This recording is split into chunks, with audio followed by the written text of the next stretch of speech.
Sure, here's a 3,000-word script about the 1925 Rover 8 for your YouTube channel. Motor Authority, written without headings, visuals, or host indicators, pure narration. In the roaring decade of the 1920s, as the automotive industry across the globe rapidly evolved from fledgling curiosity to a cornerstone of modern life, one company in Britain quietly carved a legacy for itself through innovation, simplicity, and a deep understanding of the needs of a new motorized world. That company was Rover, and in 1925, it introduced one of its most significant and beloved models, the Rover 8. To appreciate the importance of the 1925 Rover 8, we need to take a step back and understand the context in which this humble yet groundbreaking car emerged. At the dawn of the 20th century, the automobile was still a novelty. It was largely a toy for the wealthy and an unreliable one at that. British manufacturers were racing to catch up with innovations taking place in France, Germany, and later, the United States. Companies like Daimler, Napier, and Rolls-Royce focused on luxury and performance. But there was a growing need for simple, affordable, reliable transport, cars that could reach the hands of middle-class buyers and farmers, small business owners, and country doctors. Enter Rover. Originally founded as a bicycle manufacturer in the late 19th century, Rover had been experimenting with motor vehicles since 1904. But it wasn't until 1911 that they made a serious foray into car production. After years of experimentation and refinement, the company hit upon a winning formula with the Rover 8, a car that would define its trajectory for years to come. The original Rover 8 was introduced in 1919, designed by the brilliant engineer Jack Sangster, who later became known for his work with Triumph and aerial motorcycles. However, the 1925 version marked the pinnacle of that early Rover formula: small, lightweight, and mechanically clever, with a focus on minimalism without sacrificing reliability or drivability. The 1925 Rover 8 featured an air-cooled, horizontally opposed twin-cylinder engine. This was a brave and unusual choice at the time, especially in a market where water-cooled engines were becoming the norm. Rover believed that an air-cooled engine would be simpler to maintain and less prone to freezing in colder climates. The twin-cylinder engine produced around 8 horsepower, hence the model's name. While that figure might sound paltry by modern standards, it was more than sufficient for the lightweight body and the relatively slow-paced roads of the 1920s. The real genius of the Rover 8 lay in its simplicity. This car was designed to be affordable, both in purchase price and in maintenance. It had a basic chassis, minimal bodywork, and a transmission that was straightforward to operate, even for drivers who had never handled a car before. Rover's engineers deliberately kept the design minimalist, removing any unnecessary mechanical complexity. There was no electric starter in the early versions. Starting the car involved a hand crank. Lighting was acetylene-based in the early models and later upgraded to electric lamps as technology progressed. The 1925 version also brought about key refinements to improve usability and performance. By this time, Rover had revised the suspension system, making the ride more comfortable and stable. The transmission had been improved for smoother gear changes, and a sturdier clutch made the vehicle more robust for daily use. What truly set the Rover 8 apart from many of its contemporaries was its democratizing effect on driving. This was a car aimed not at the aristocracy or the urban elite but at the everyday worker who could now imagine owning a motor vehicle. It was light enough to be economical on fuel and nimble enough to handle the narrow, often unpaved roads of rural England. At a time when public transport was limited and horse-drawn carriages were being phased out, the Rover 8 provided newfound freedom and mobility to thousands. It wasn't just civilians who appreciated the Rover 8. The British military also found it to be useful in certain non-combat applications, and during the early 1920s, some variants were evaluated for field communications and general utility roles.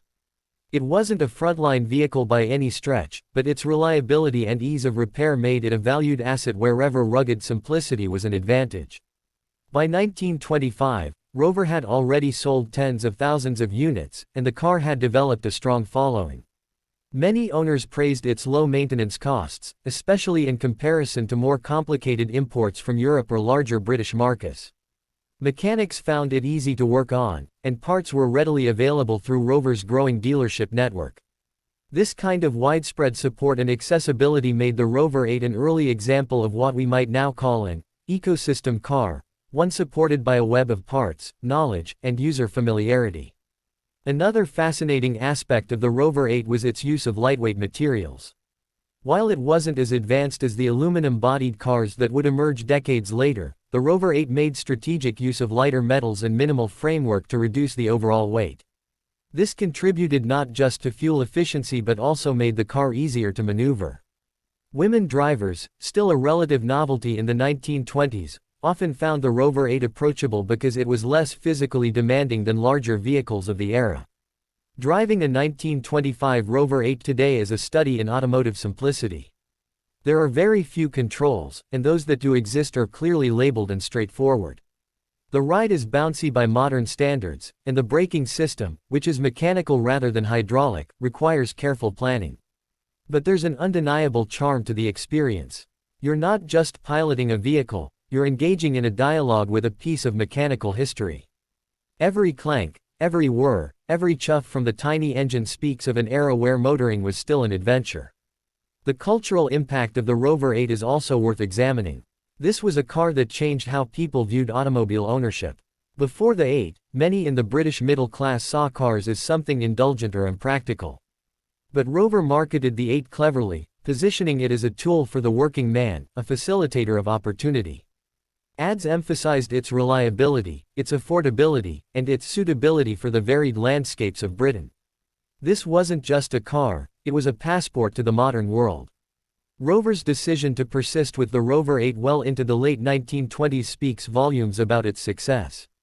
Though technology continued to advance, and larger, more powerful cars became popular, the 8 remained a staple of the company's lineup. It formed the foundation upon which Rover would build its reputation for solid engineering and quality craftsmanship, a reputation that would later be carried forward by icons like the Rover P4 and the groundbreaking Land Rover. In hindsight, the 1925 Rover 8 represents more than just a vehicle. It stands as a milestone in the transition from the horse and cart era to modern transportation. It's a reminder of a time when cars were not just about speed or status but about freedom and possibility. It's easy to underestimate the impact of a small, modest car like the Rover 8, especially when compared to the powerful classics of the same era. But for many British families, this was the car that started it all, their first taste of the open road. Even today, collectors and vintage car enthusiasts hold the Rover 8 in high regard. Restored models are showcased at classic car rallies and vintage motoring events across the UK and Europe. Enthusiasts appreciate the car not only for its historical value but also for its mechanical honesty.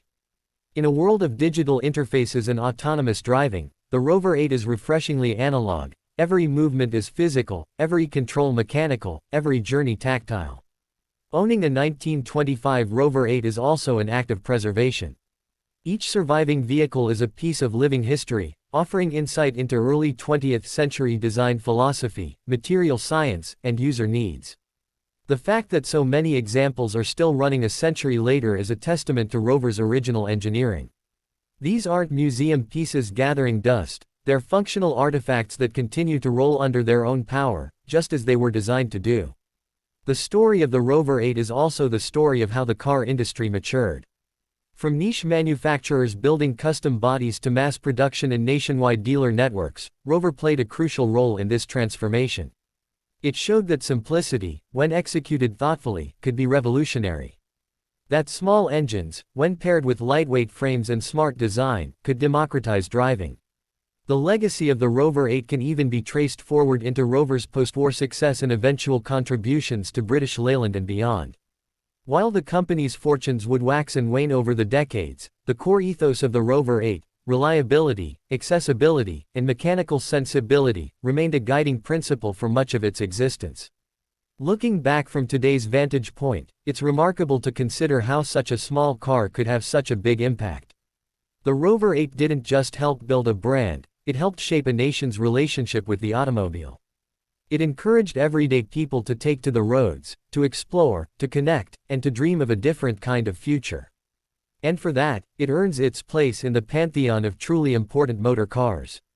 So the next time you see a tiny, two-seater Rover 8 chugging along a country lane, remember, this unassuming little car helped lay the foundation for Britain's automotive age. It didn't roar like a Bentley or glide like a Rolls, but it endured. It served. And most importantly, it moved people, literally and figuratively. Would you like this formatted with timestamps or visual cues for easier editing in post-production?